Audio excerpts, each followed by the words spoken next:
오늘 저는 룻기 3장 6절에서 15절까지 말씀을 가지고 가을 룻기 여행 두 가지 과정이라는 제목으로 주의 말씀을 여러분과 함께 나누고자 합니다. 자, 우리 질병관리본부에서 이런 이야기를 했습니다. 이제 11월 1일부터 위드 코로나로 들어가겠다 이렇게 발표를 했습니다. 위드 코로나라는 말은 단계적인 일상 회복을 이야기하는 것입니다. 아마 11월 1일부터는 또 상황이 굉장히 많이 달라질 것 같습니다. 자, 11월 1일부터 위드 코로나로 들어간다 그럴 때에 오늘부터 시작하는 2주는 굉장히 중요한 부분들이죠. 이 2주를 어떻게 보내는가에 따라서 이제 11월 1일부터 시작될 위드 코로나의 그 형태가 달라지는 것입니다. 그래서 질병관리본부에서 이건 징검다리다, 위드 코로나로 가는 징검다리가 2주간에 걸쳐서 우리에게 주어진다 이렇게 표현을 했습니다. 방역당국도 굉장히 신경 쓰겠죠. 우리 성도님들도 지금까지 잘해 오셨습니다. 제가 보니까 우리 상주제리 성도들은 정말 평가한다면 1등이에요. 1등. 지금까지 잘해 오셨는데 2주 동안 잘 협조하여서 꼭 위드 코로나로 함께 가게 되면 아마 예배의 분위기라든지 참가하는 인원이라든지 모든 부분들이 달라질 것입니다. 저는 개인적으로 그런 소망을 가졌어요. 하나님, 위드 코로나가 되면 제가 꼭 두 가지를 하고 싶습니다. 그런 제가 소망을 갖고 있는데 그 두 가지가 뭐냐 하면, 첫 번째는 뭐냐 하면 구역장 가을 야유회입니다. 지금까지 2년 동안 저희들이 한 번도 야외를 가지 못했지만 위드 코로나가 된다 그러면 아마 철저하게 마스크는 껴야 될 거예요. 그렇게 해서라도 정말 우리 구역장님들 수고했는데 이 비대면 가운데 얼마나 고생했는지 몰라요. 여러분, 줌을 가지고 구역을 인도하는 게 쉬운 일이 아닙니다. 그들을 좀 격려하는 시간을 보냈으면 좋겠고, 두 번째는 뭐냐면 은빛교실 어르신들 소풍 가는 것을 한번 기획했으면 좋겠습니다. 그래서 먼 거리는 아니더라도 가까운 곳에 가서 하나님 만드신 자연동산 보고 맛있는 음식 먹고 정말 콧바람 쐬면서 우리 어른들의 마음 가운데 좀 신바람을 좀 경험할 수 있도록 했으면 좋겠다 생각하는 것이 저의 작은 두 가지 소망입니다. 아마 정말 위드 코로나로 가게 되면 한번 정말 해보고 싶어요. 자, 여러분, 제가 이 구역장 야유회 또 은빛교실 어르신들의 소풍, 이거 다 여행이죠. 지금 제가 가을 룻기 여행으로 여행에 대한 이야기를 하고 있는 것입니다. 자, 여러분, 지난주 말씀과 지난주 말씀을 제가 좀 정리해 드린다면, 여러분, 여행에서 가장 중요한 것은 첫 번째로 뭐냐면 목적지입니다. 목적지가 가장 중요하죠. 여러분, 가을 룻기 여행에서 목적지가 확실히 정해졌어요. 그 목적지가 뭐냐 하면 모압에서 유다로, 유다에서 모압으로. 이건 잘못된 목적지였죠. 그것을 나오미가 수정했습니다. 모압에서 유다로. 왜 수정했습니까? 들었단 말이에요. 하나님께서 하나님의 백성을 긍휼히 여기신다는 것을 들었단 말이에요. 그래서 여러분, 이 목적지의 가장 중요한 핵심은 하나님은 우리를 돌보시는 분이시다라는 것에 대한 분명한 확신이에요. 아멘입니까? 코로나 중이지만 어떤 어려움과 슬픔을 당했다 한다 할지라도 하나님은 우리를 늘 돌보시는 분이시다라는 이 분명한 목적지가 정해지면 그 다음은요, 여행은 굉장히 쉬워지는 것입니다. 두 번째가 뭐냐 하면 여행할 때 중요한 것은요, 만남의 축복입니다. 만남의 축복이 얼마나 중요한지 몰라요. 여러분, 여행할 때 혼자 여행하는 것도 좋죠. 그러나 내가 여행할 때 누구를 좋은 사람을 만났다, 이것만큼 좋은 게 없습니다. 여러분, 룻이 보아스를 만난 거예요. 여러분, 이것은요 놀라운 축복이에요. 여러분, 다음 주에 이 축복에 대한 결말을 여러분이 듣게 될 텐데요, 이건 정말 놀라운 축복이에요. 하나님은요 이 모든 것을 다 아시잖아요. 하나님은 다 아신다는 말은 뭐냐 하면 보아스를 알게 하셨어요. 이 룻이라는 여인을 보아스를 통하여서 알게 하셨어요. 또한 어떻게 합니까? 하나님은 이 룻을 보아스의 집으로 인도하셨어요. 그리고 계속해서 보아스의 눈에 룻이 아른거리게 인도해 주셨어요. 그래서 어떡합니까? 그 만남의 축복은 놀라운 축복이 되는 거예요. 오늘 제가 여러분과 함께 말씀을 나누고 싶은 것은 뭐냐면 여행의 세 번째 중요한 것입니다. 그것은 뭐냐면 바로 과정입니다. 어쩌면 제일 중요한 것일 수 있죠. 여러분, 여행의 과정, 여러분 얼마나 중요합니까? 뭐를 타고 갈 것인가? 무엇을 먹을 것인가? 예? 이런 내가 몇 박 며칠을 할 것인가? 이런 과정들은 굉장히 중요하잖아요. 여러분, 특별히 과정이 좋으면 결과도 좋은 거 아시죠? 오늘 저는 여기에 대해서 여러분과 함께 말씀을 나누고 싶어 하는데, 오늘 본문은 아니지만 룻기 2장 20절 한번 보세요. 나오미가 이 보아스와 만났다는 이야기를 이제 들었잖아요. 룻에게 듣습니다. 그래서 나오미가 자기 며느리에게 이렇게 이야기합니다. 그가 여호와로부터 복받기를 원하노라. 그가 살아있는 자와 죽은 자에게 은혜 베풀기를 그치지 아니하도다 하고, 나오미가 또 그에게 이르되 그 사람은 우리와 가까우니 우리 기업을 물을 자 중에 하나이니라 하니라. 여러분, 이 나오미는요, 이 룻의 이야기를 듣자마자 촉이 온 거예요. 아, 이거 그냥 이루어진 것 아니구나. 아, 이거 하나님이 무언가 우리에게 역사하시는가 보다. 이런 느낌이 온 거예요. 그래서 여러분, 이 시어머니는 이 느낌에 굉장히 민감한 거예요. 아, 그래서 어떡합니까?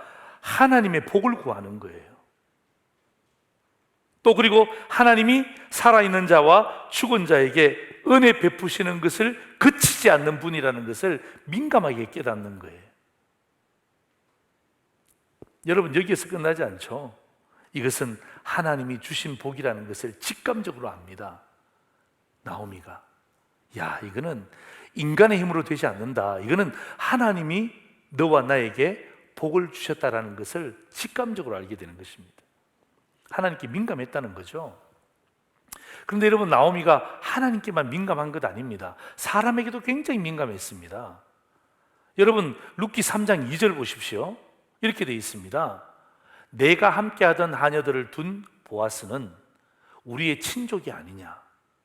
보라, 그가 오늘 밤에 타작마당에서 보리를 까불리라. 이게 무슨 말입니까? 사람에게도 민감했습니다. 우리의 친족이다. 그리고 어떡합니까? 오늘 밤에. 여러분, 이런 단어가 굉장히 중요한 거예요. 오늘 밤에 타작마당에서 보리를 까불리라. 추수한다는 말이죠. 어떻게 할까요? 민감하니까 하는 거예요. 조사를 한 거예요. 연구를 한 거예요. 하나님이 나에게 복 주신 것에 대해서 어떡합니까? 이게 진짜 하나님의 복이 되게 하기 위해서 하나님께만 민감한 것이 아니라 누구에게도, 사람에게도 민감한 거예요. 그러면서 오늘 여러분, 룻기 3장은 시작되는 거예요. 오늘 저는 룻기 3장을 통해서 두 가지의 과정을 여러분에게 소개하려고 합니다. 그리고 이 두 가지의 과정은 그냥 성경에 나타나 있는 과정으로 끝내지 마시고, 그 두 가지의 과정이 우리의 삶의 두 기둥이 되기를 주의 이름으로 축원합니다. 흔들리지 않는 기둥. 집사님 마음속에, 성모님 마음속에 흔들리지 않는 딱 기둥이 되어서 가을 룻기 여행을 통해서 하나님이 나에게 주신 이 두 기둥을 딱 붙잡고 한 주간, 또 이 위드 코로나의 징검다리 두 주간을 힘있게 살아내는 상도제리 믿음의 성도들 되기를 다시 한번 더 주의 이름으로 축원합니다. 아멘. 첫 번째 과정입니다. 순종입니다. 나오미가 룻에게 이렇게 지시했습니다. 여러분, 룻기 3장 3절 4절 보십시오. 그런즉 너는 목욕하고 기름을 바르고 의복을 입고 타작마당에 내려가라.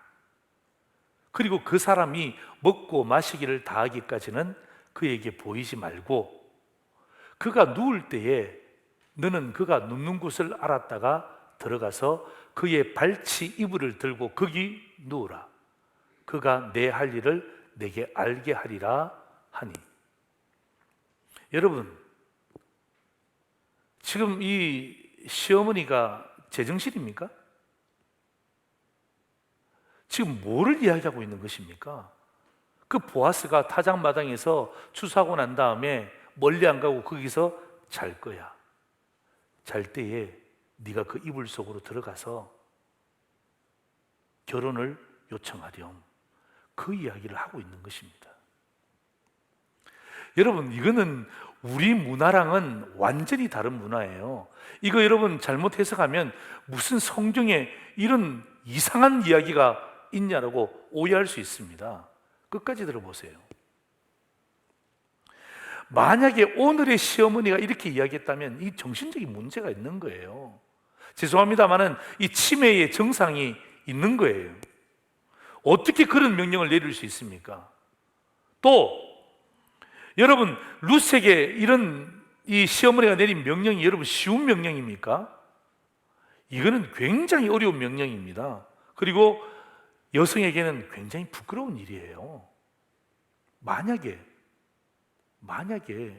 보아스가 갑자기 자기 이불 속에 한 여인이 들어왔을 때 깜짝 놀라서 소리치면 어떻게 됩니까? 끝나는 것입니다. 끝나는 것입니다. 모든 사람들이 와서 뭐라고 손가락질 하겠습니까? 잘못된 여인이라고 이야기하지 않겠어요? 그런데 그 모든 내용을 거두절미하고 보아스가 룻을 어떻게 봤느냐, 룻이 보아스를 어떻게 봤느냐, 그 이야기를 제가 하려고 하는 것이 아니라 성경이 이 과정을 어떻게 보고 있느냐, 이것을 제가 여러분에게 이야기하려고 하는 것입니다. 성경은요, 이 룻의 행동을 아주 단순하게 이야기하고 있습니다. 자, 여러분, 룻기 3장 5절에서 6절입니다. 이렇게 되어 있습니다. 룻이 시어머니에게 이르되 어머니의 말씀대로 내가 다 행하리이다 하니라. 그가 타작마당으로 내려가서 시어머니의 명령대로 다 하니라. 여러분, 두 번 강조하고 있죠? 반복하고 있잖아요. 내가 어머니의 말씀대로 내가 다 행하리이다. 이것은 룻의 관점에서 기록된 성경이었잖아요. 그런데 보세요. 그 다음 구절 보세요. 그가 타작마당으로 내려가서 누구의 명령대로? 시어머니의 명령이에요. 시어머니의 명령대로 다 하니라. 성경의 관점은 이렇게 표현하고 있는 거예요. 똑같은 것을 두 번이나 반복하고 있습니다. 왜요? 중요하니까. 그러니까 보아스가 룻을 어떻게 생각했느냐, 룻이 보아스를 어떻게 생각했느냐, 이게 중요한 게 아니라 오늘 저와 여러분에게 기록되어진 성경이 뭐라고 기록하고 있는지가 중요한 것입니다. 여러분, 성경은요, 오늘 우리에게 순종을 강요하는 것이 아니라 순종을 뭐하고 있습니까? 강조하고 있는 것입니다.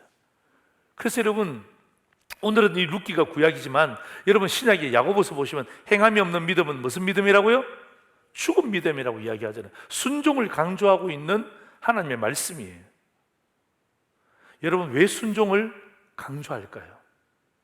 오늘 특별히 3장을 통하여서 룻이 어머니의 말씀대로 다 하니라, 그 다음에 시어머니의 명령대로 다 하니라. 왜 성경이 우리에게 순종을 강조하고 있을까요? 그것은 여러분, 사사시대와 룻기시대는 동일한 시대입니다. 여러분, 사사시대의 마지막 21장 25절에 뭐라고 나와 있습니까?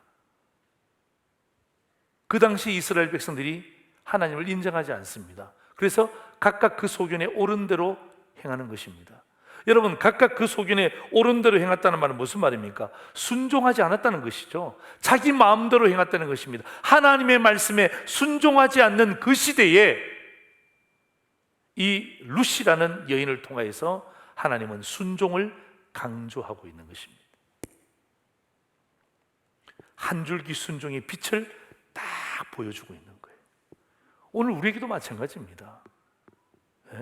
우리가 생각하면 이러한 어떤 그 당시 고대 근동의 문화는 지금 우리의 문화와는 맞지 않습니다. 만약에 우리에게 시어머니가 며느리에게 이렇게 이야기했더라면 이건 굉장히 문제가 심각해지는 것입니다. 그런 문화적인 측면을 이야기하려고 하는 것이 아니라 성경이 강조하고 있는 것이 무엇인가? 한 줄기의 순종의 빛을 이야기하는 거예요. 누가? 룻이. 누구의 말씀에? 나오미의 말씀에 순종하는 거예요. 여러분, 나오미의 말씀은 누구의 말씀인가요? 하나님이 그에게 지혜를 주셨잖아요. 하나님께서 그의 말씀을 들려주셨잖아요. 그래서 어떡합니까? 그가 목적지를 변경하여서 돌아온 것 아닙니까? 이게 그냥 주어진 말씀이 아니라는 것입니다. 여러분, 현실적인 문제 하나 제가 짚고 넘어갈까요?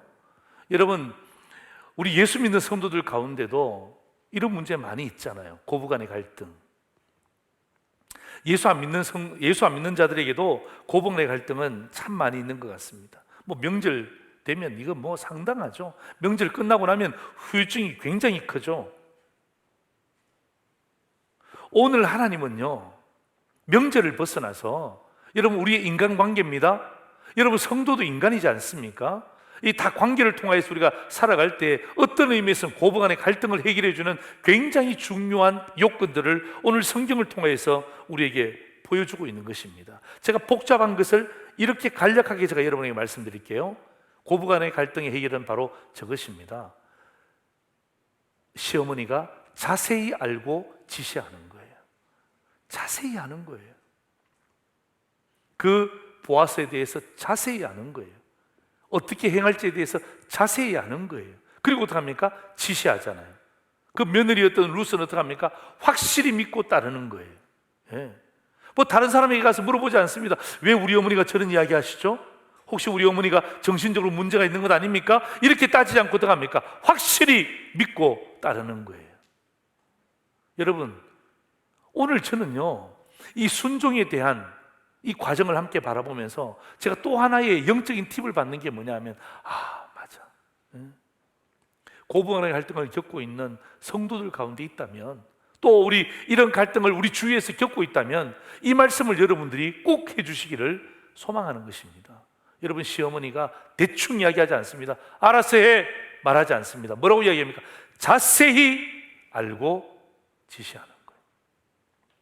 그러니까 어떡합니까? 이 룻은 확실히 믿고 따르는 거예요. 여러분, 두 손바닥이 마주쳐야 소리가 나는 것처럼 갈등의 해결은 무엇입니까? 저는 바로 저거라고 생각합니다. 여러분, 부모가 어떻게 살아야 됩니까? 영적으로 하나님의 말씀을 자세히 알고 자식들에게 지시하는 거예요. 그래야 어떡합니까? 자녀들은 그 부모의 말씀을 듣고 확실히 믿고 따르는 거예요. 아멘입니까? 예. 저는 이 말씀을 바라보면서 제 머릿속에 하나님께서 이 순종에 대한 과정을 우리에게 말씀해 주시면서 또 하나의 우리에게 삶의 팁을 주시는 것이 고부간의 갈등의 해결은 바로 저것이다. 예. 시어머니가 정확하게 알고 지시하는 것. 어떻게 여러분 정확하게 알 수 있습니까? 하나님이 그에게 지혜를 주셔야죠. 여러분, 어떻게 확실히 믿고 따를 수 있습니까? 하나님이 그에게 지혜를 주셔야죠. 이 두 가지가 함께 어우러질 때 여러분, 비록 남편이 없는 시어머니, 비록 남편이 없는 며느리였지만 그들은요, 행복한 거예요. 감사한 거예요. 여러분, 이런 과정이 바로 순종. 예? 순종을 통하여서, 그럼에도 불구하고 이 룻기 가을 여행을 통해서 우리가 이 3장을 통해서 배워야 될 첫 번째 주제가 바로 순종이라는 주제예요. 예? 순종의 빛을 비춰주셨고, 그 순종의 빛을 통해서 결국은 어떻게 합니까? 나중에 우리가 다음 주에 말씀을 듣겠지만 예수 그리스도가 이 땅에 오게 되는 굉장히 중요한 역할을 감당하는 것입니다. 두 번째입니다. 두 번째는 뭐냐면 정직입니다. 첫 번째 순종은 누구의 순종이었습니까? 룻의 순종이었죠. 예, 나는 이 순종의 빛이 우리 상도제일의 모든 성도들에게 비추어 주기를 주의 이름으로 축원합니다. 두 번째는 정직입니다. 정직. 자, 여러분 7절 말씀 한번 보실래요? 자, 7절 말씀 보시면 이렇게 되어 있습니다. 보아스가 먹고 마시고 마음이 즐거워 가서 곡식단 더미의 끝에 눕는지라. 룻이 가만히 가서 그의 발치 이불을 들고 거기 누웠더라. 자, 여러분 7절만 딱 보시면 우리 세상적으로 판단해 보자고요. 예, 세상적으로 판단해 보면 이거는 엄청난 일이죠. 여러분, 세상적으로 생각해 보세요. 여러분, 보아스와 룻이 하나님을 믿지 않는다고 생각해 보세요. 남자가 자고 있을 때 웬 여자가 남자의 이불 속으로 들어왔습니다. 이거 두말할 필요가 없는 거죠. 이 불륜이 되는 거예요. 이거 문제가 되는 거예요. 여러분, 이들은 이미 성인들입니다. 그리고 여러분, 이들은 이미 결혼한 경험이 있습니다. 세상적으로 보면, 어떻게 보면 이 보아스가 어떻게 일을 처리해도 자기는 잘못이 없잖아요. 왜냐하면 자기가 원한 것이 아니었잖아요. 그런데 여러분, 가만히 제가 성경을 보니까 성경의 결론은요, 세상적인 결론과 달라요. 이게 중요한 거예요. 성경의 결론이 세상적인 결론과 다르기 때문에 오늘 이 성경은 우리에게 주시는 메시지가 있는 거예요. 자, 여러분, 루시 9절에 보시면 이렇게 이야기합니다. 당신이 기업을 물을 자가 되민이다.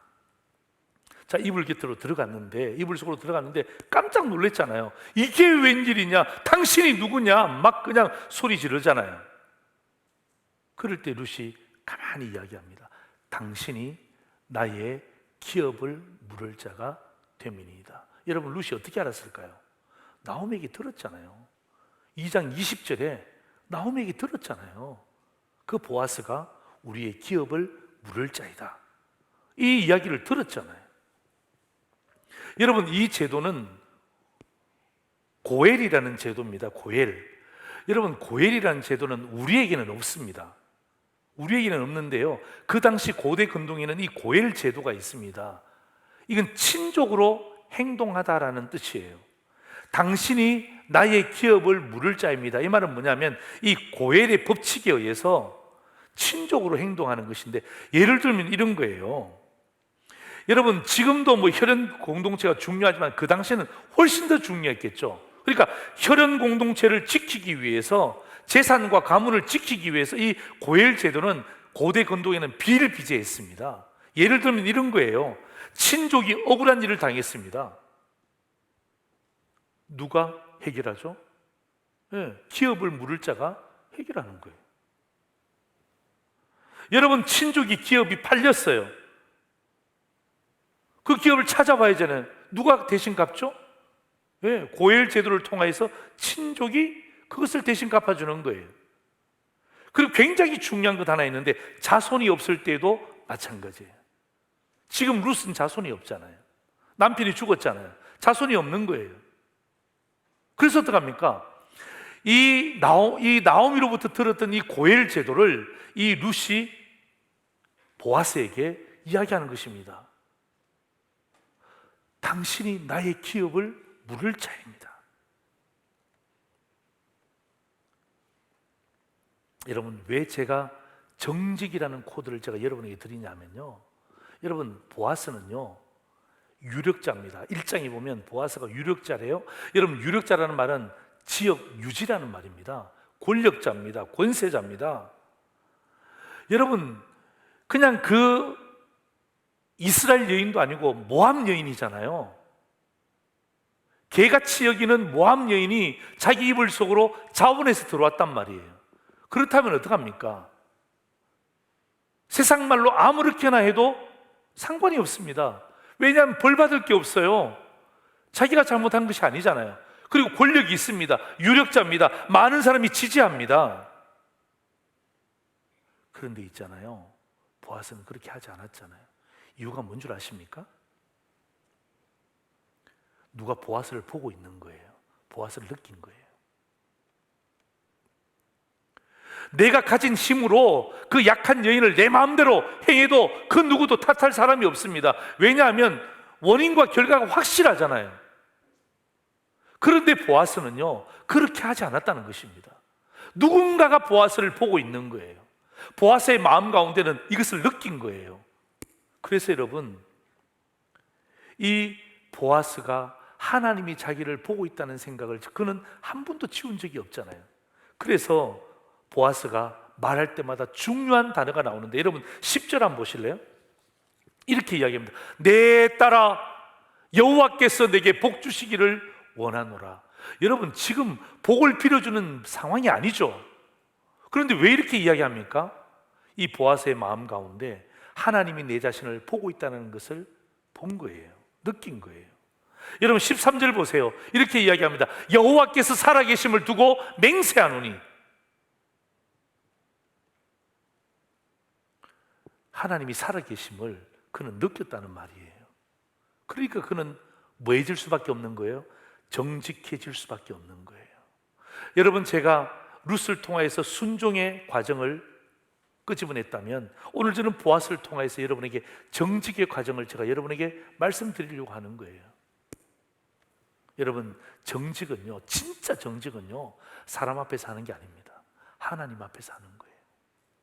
하나님 앞에서 하는 거예요.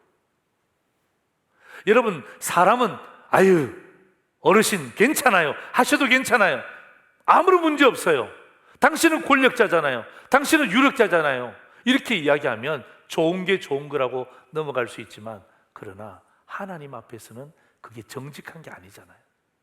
그렇죠? 하나님 앞에서는 그게 정직한 게 아니잖아요. 결혼 안 했잖아요. 하나가 되지 않았잖아요. 그런데 이방 여인이라고 해서 내 마음대로 탈취하면 되겠습니까? 그건 하나님 앞에서 죄를 짓는 거죠. 그래서 여러분, 제가 이 말씀을 보면서 정직이라는 이 단어를 가져온 이유가 뭐냐 하면, 하나님을 경외했기 때문에 그의 마음 가운데 세상적으로도 일을 처리할 수 있었겠지만, 그러나 그게 중요한 게 아니라 그 마음 속에 하나님이 나를 보고 계신다라는 하나님을 경외하는 마음을 가졌기 때문에 그는 정직해질 수밖에 없는 거예요. 여러분, 저는 이것을 보면서 이런 여러분에게 도전을 드립니다. 여러분, 성도의 정직은요, 수준을 높이셔야 됩니다. 여러분, 상도제일의 성도들의 정직의 수준을 높이셔야 됩니다. 사람 앞에 보이는 것, 그 정도 정직한 것 가지고 정직하다고 하지 말고, 누구 앞에? 하나님 앞에. 하나님 앞에. 하나님이 지금 나를 보고 계신다. 하나님이 나와 함께 하신다. 하나님이 내 삶의 일거수일투족을 감찰하고 계신다. 여러분, 하나님을 경외하게 되면요, 하나님을 두려워하게 되면요, 사람 앞에 정직한 것은요, 기본.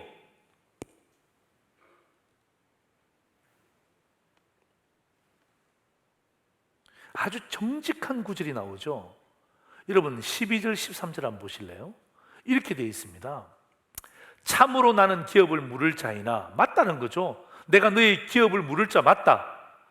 그런데 기업 물을 자로서 나보다 더 가까운 사람이 있으니 이 밤에 여기서 머무르라. 아침에 그가 기업 물을 자의 책임을 내게 이행하려 하면 그 사람이 기업을 물겠지만, 그가 그 기업 물을 자의 책임을 행할 것이니라. 만일 그가 그 기업 물을 자의 책임을 내게 이행하기를 기뻐하지 아니하면 여호와께서 살아계심을 두고 맹세하노니 내가 기업 물을 자의 책임을 내게 이행하리라. 아침까지 누워 있을지니라 하는지라.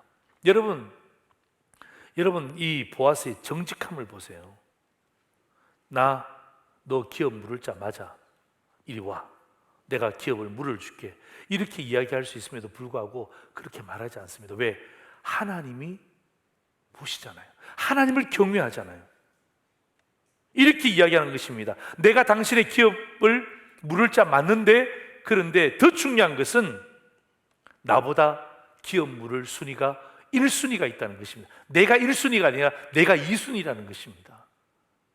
내가 1순위 같으면 참 좋을 텐데 내가 2순위이기 때문에 1순위가 있기 때문에 이건 내가 당신을 함부로 할 수 없다는 것을 이야기하는 거예요. 너희의 기업을 물을 더 가까운 친척이 있고 그 친척에게 우선권이 있음을 정직하게 이야기하는 것입니다. 여러분, 이렇게 말하는 거 쉽지 않습니다. 얼마나 큰 유혹입니까? 여러분, 생각해 보세요. 얼마나 큰 유혹입니까? 밤에 한 여인이, 그것도 이방 여인이 자기의 침실로 들어왔습니다. 엄청난 유혹입니다. 여러분, 기억나시죠? 여러분, 보디발의 아내가 요셉을 유혹했을 때에 뭐라고 이야기했습니까? 내가 하나님 앞에 어떻게 득주하겠습니까? 여러분, 오늘 저는 이 말씀을 바라보면서 이 보아스와 이 요셉의 공통성이 있어요. 연관성이 있어요. 똑같습니다. 뭐죠? 고람대요. 예? 고람대요. 하나님 앞에서. 예? 하나님 앞에서. 내가 하나님 앞에서 어떻게 득죄를 할 수 있느냐? 세상적으로 보면 굉장히 내가 이 일을 해도 많은 사람이 지지할 것 같지만, 그러나 한 분 하나님은 이 일을 지지하지 않는다. 그렇기 때문에 이 일은 내가 잘 처리해 놓고 난 다음에 그 사람이 먼저 기업을 무르겠다 그러면 어떡합니까? 나는 두 번째이기 때문에 나는 물러날 것이다. 그런데 만약에 그 사람이 기업 물을 것에 대해서 반대하면 내가 당신을 책임지겠다. 여러분, 이런 이야기가 있습니다. 정직이 최선의 방법입니다. 여러분, 도망가지 마세요. 여러분, 다른 방법 구하지 마십시오. 예. 오늘 여러분 보아스 보십시오. 오늘 성경 우리에게 이 보아스가 우리의 직장인의 삶의 대변자로서 보여주는 것입니다. 여러분, 이 보아스를 우리의 가정의 남편의 삶으로 보여주는 것입니다. 정직이 최선의 방법입니다. 하나님은요, 정직한 자를 기뻐하십니다. 아멘입니까? 예. 오늘 여러분, 저는 이 룻기의 이 가을 룻기 여행을 바라보면서 오늘 특별히 3장을 통하여서 두 가지 컨셉 아닙니까? 하나는 순종, 하나는 정직. 그래서 저는 이 두 가지 컨셉이 저는 오늘 말씀을 듣는 저와 여러분에게 신앙의 두 기둥이 되기를 주의 이름으로 축원합니다.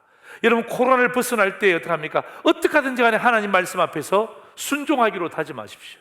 어떻게 하든지 간에 하나님 앞에서 정직하기로 결단하십시오. 그 이후의 일은 누가 책임져 주십니까? 하나님이 책임져 주시는 거예요. 예? 난 오늘 여러분에게 그 이야기를 하기를 원하는 것입니다. 여러분, 결국 여러분 룻기 4장을 보면, 오늘 3장이었잖아요. 여러분 룻기 4장을 보면 그냥 이 보아스가 이 기업 물을 책임에 대해서 이행하기 위해서 많은 장로들과 백성들을 모읍니다. 그리고 자기보다 1순위 있잖아요. 자기는 2순위니까 1순위에 기업 물을 사람을 초청합니다. 초청해서 여러분 룻기 4장 7절에 10절까지 말씀 보세요. 여러분, 보아스가 정직하게 행했다라는 하나님의 말씀의 구절입니다. 보세요. 옛적 이스라엘 중에는 모든 것을 무르거나 교환하는 일을 확정하기 위해 사람이 그의 신을 벗어 그의 이웃에게 주더니 이것이 이스라엘 중에 정명하는 전례가 됐다 그랬지 않습니까? 8절에 보니까 이에 그 기업 물을 자가 보아스에게 이르되 1순위가 2순위에게 그렇게 이야기하는 것입니다. 내가 너를 위하여 살아 하고 그의 신을 벗는지라. 이게 무슨 말이에요? 1순위를 포기하겠다는 것입니다. 보아스가 장로들과 모든 백성이 이르되 내가 엘리멜렉과 기럯과 말론에 있는 모든 것을 나오미 손에서 산 이래 너희가 오늘 정인이 되었고 말론의 아들 모압 여인 룻을 사서 나의 아내로 맞이하고 그 죽은 자의 기업을 그의 이름으로 세워 그의 이름이 그의 형제중과 그곳 성문에 끊어지지 아니하게 하며 너희가 오늘 정인이 되었느니라. 뭐예요? 정직하잖아요. 오늘 제가 이걸 보면서 깨닫는 바가 많습니다. 예. 하나님 앞에서 정직하게 하는 거예요. 그리고 어떻게 합니까? 사람 앞에서 정직하게 하는 거예요. 이게 뭐죠? 이게 우리 룻기 3장을 통해서 하나님이 우리에게 이 시대를 살아가는 하나님께서 우리에게 주신 메시지 아닙니까?